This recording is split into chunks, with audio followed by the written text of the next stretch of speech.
Nigeria's electricity value chain paints a picture of activities between power generation, transmission, distribution, and consumption. However, the country's energy ecosystem is one that is faced with complex issues of inadequate infrastructure and the supply gap between the growing gap between supply and demand. Let's understand these challenges and what is ahead of the Minister of Power, opportunities, challenges, market potentials in the electricity value chain. I'm being joined by an energy analyst. He's also a lawyer, Dr. Ayodele Oni. Dr. Oni, good afternoon, and thank you so much for making it a date with us on the program today. Thank you very much for having me. It's 10 years after privatization. Yes, I really like to start this way. Let's do an assessment or an overview of what has played out so that we have a perspective, or we understand your perspective to this development. How have we fared? We're still hovering between 4,000 megawatts, not even 5,000. What is happening post-privatization? Okay. So I think in hindsight, the privatization was good, was a step in the right direction, but the process and the ultimate beneficiaries weren't mostly the right people.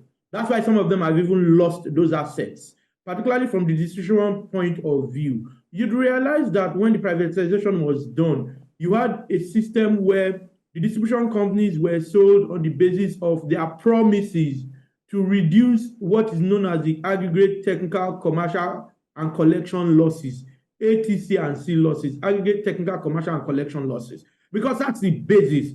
Remember, in the power sector, money moves from you and I, the consumers, to the distribution companies. And distribution companies, as their name suggests, distributes power and also distributes the money across the value chain. So if the money does not get to the distribution company, or it gets to them and they do not move it up to generation companies, for the generation companies to pay for gas, then the system, the whole system is going to collapse. And that's what we have had for a while, from very low tariffs, which meant that even if everyone paid and everyone wasn't paying, the distribution companies were not getting enough to pay the generation companies. And the generation companies, remember, over 80% of our generation relies on gas. And if you don't pay me as a supplier of your gas, I'm not going to give you gas.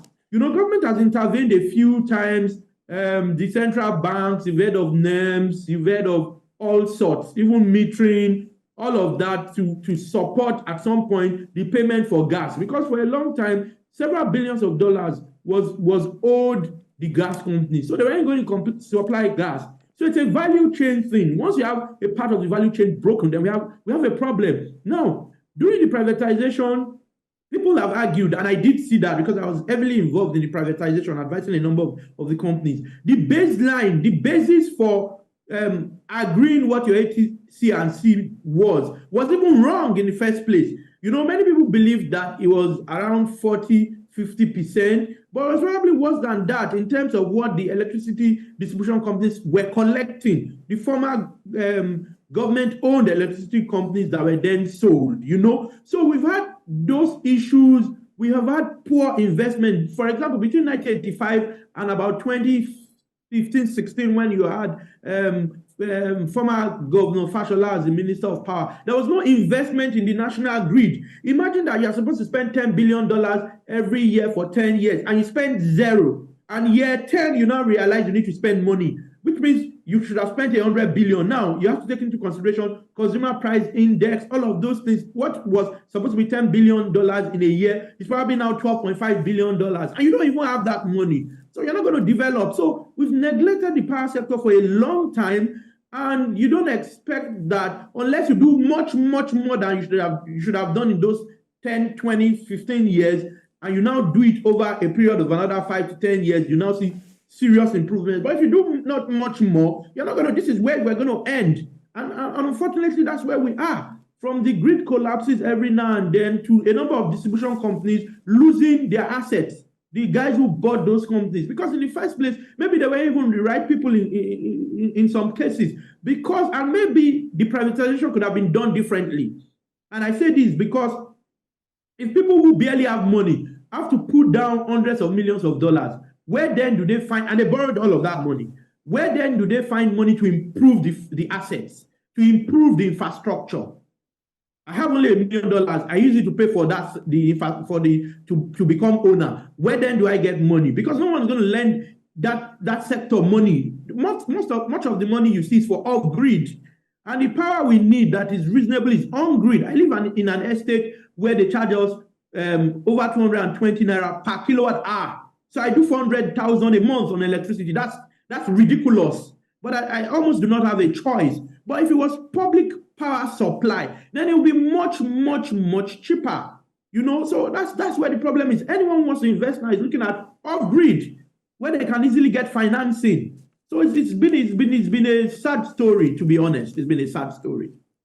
I like to start. Yes, they're a really sad story because I am concerned. South Africa, a country of about 50 million in population, is generating about 45,000 megawatts or something as at the last check. But let's now look at what the minister said lately. He also talked about gas, which you talked about, saying the surge in the price is affecting our generation. Can you make us understand how this affects us? Okay, so the thing is, remember that in the electricity sector, gas is a pass-through. So when you have your pricing, your tariff, say your tariff should take into consideration gas price, because you need that gas. It's just like if you have a haulage business, your diesel price will determine your ultimate cost, right? So if gas prices increase, from $1.80 or $2.18 thereabout to say $2.45, that difference is going to mean that your tariffs too should increase. Now, if your tariffs don't increase, it means you do not earn sufficiently to even be able to pay for the gas. And if you can't pay for the gas, at some point, if you are in business supplying someone who manufactures raw materials and the person isn't paying you, you're going to shut off raw materials. So that's what it is. Unless tariffs then go up, and there's a mechanism under what they call the MITO, multi-year tariff order, where every 6 months they're supposed to look at certain things, indicators such as CPI, that's the Consumer Price Index, gas price, generation, volumes, and all of that to be able to change the pricing. So if the prices do not change, it then means at some point they'll stop supplying you gas. Or if they continue, if you want to continue to have power, that means prices will then go up. Consumers who do not see substantial improvement will not be willing to pay more. That's the challenge. Because, in some parts of Lagos, you'd hear people say power has improved. What's been done, in my view, is that you've denied some people power completely and then moved it. So it's been moving things around.